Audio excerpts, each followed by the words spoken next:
इस औरत का कहना है कि इसमें इस बोरे में मक्का है और कुछ भी नहीं है। ऐसा बर्ताव तो किसी ने नहीं किया। वो सब लोग शांति से अपना सामान दिखा के चलते बने।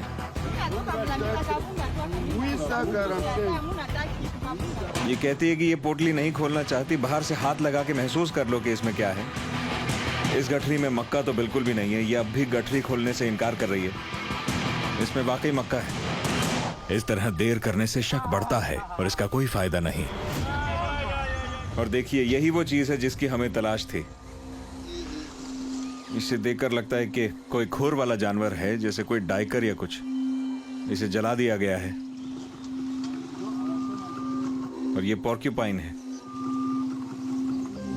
ये देखकर आप सोच रहे होंगे कि ये दो छोटे छोटे जानवर ही तो हैं, इससे क्या फर्क पड़ता है। मगर रेंजर्स से नजरें बचाकर ये सब करते हैं। अगर इस इलाके का हर परिवार हफ्ते में ऐसे 2 जानवर भी ले जाए तो इस पार्क के इकोसिस्टम पर गहरा असर पड़ेगा। ICCN के रेंजर्स की बदौलत मांस लेकर इस तरह खुलेआम घूमना इन लोगों के लिए काफी मुश्किल हो गया है। मगर ये औरत इस मीट को अपने परिवार के लिए नहीं ले जा रही थी। दरअसल ये एक बड़ी समस्या का छोटा सा हिस्सा है। तो अब ये लोग कह रहे हैं कि इसके पास इतने पैसे इसलिए हैं क्योंकि ये असल में पोचर नहीं, एक ट्रांसपोर्टर है।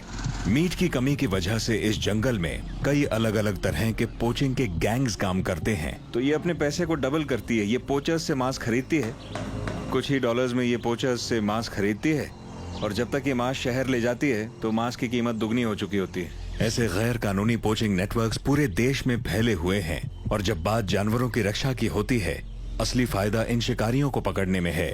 तो कमांडर कहते हैं कि इस औरत को पकड़ने का ये फायदा है कि इसकी मदद से और लोग पकड़े जा सकते हैं। Nani kuua nyama za park? Wewe? Hapana. Nauliza mko wangapi? Jail भेजे जाने के डर से ये औरत हमारी मदद करने को राजी हो गई। तो इस औरत से कुछ इन्फॉर्मेशन मिली है। इसने बताया है कि 2 जगहों से ये मांस खरीदती है, और ये आज सुबह जहां से मीट खरीद के लाई थी वो जगह पार्क के अंदर है। इस औरत ने हमें जगह भी बता दी है। अब ये लोग उस जगह पर जाएंगे दबे पांव, बिल्कुल शांति से। देखते हैं ये लोग पकड़ में आते हैं कि नहीं। अब हमारे पास बड़े खिलाड़ियों को दबोचने का मौका है, तो हम निकल चुके हैं जंगल की गहराइयों की तरफ। तो जिस औरत को हमने आज पकड़ा था, उसने इन्हें समझाया था कि ये सड़क खत्म होते ही एक जगह आएगी, और इन्हें लगता है कि वो यही जगह है।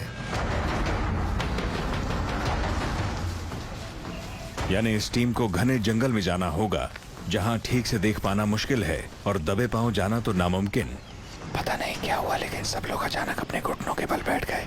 धुएं की महक आ रही है। शायद आसपास कैंप है। हमें आगे बढ़ने का सिग्नल मिल गया है।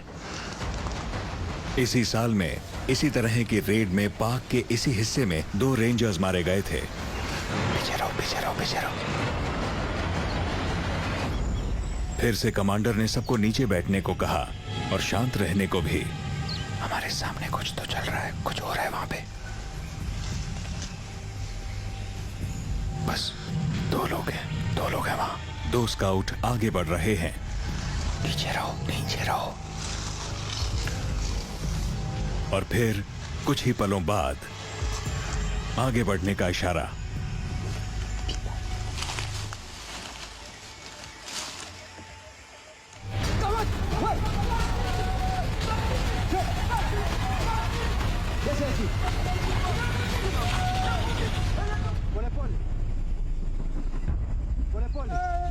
कैमरा क्रू और मेरे वहां पहुंचने से पहले रेंजर्स 2 लोगों को पकड़ भी चुके हैं। देखिए, किसी तरह का कैंप तो लग रहा है ये। यहाँ कई तरह के हथियार बिखरे पड़े हैं। एक बड़ा सा भाला, यहाँ मशेटीज हैं। ये ज्यादा वक्त से यहाँ नहीं थे, लेकिन आग काफी बड़ी जलाई है।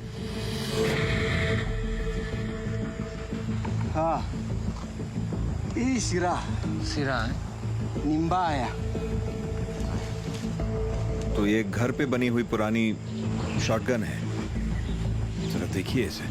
भूख और गरीबी लोगों के दिमाग तेज भी करती है। जरा इन वायर स्नेयर्स को देखिए। मगर ये होममेड शिकार के जाल कुछ ज्यादा ही अमानवीय भी होते हैं। ये लेग होल्ड ट्रैप्स जानवरों के पैर जकड़ते हैं। इनसे या तो जानवरों के पैर टूटते हैं या उनका दम घुट जाता है। ये लोग हमदर्दी के हकदार तो हैं ही नहीं। पोचर्स बहुत ही कठोर दिल होते हैं। ये तो शुक्र है ICCN का Kuyafunga vitu. कि इस तरह के लोग अपने काम को अंजाम नहीं दे पाते। Hakuna shida huko. Kuja. ये जनजीवन के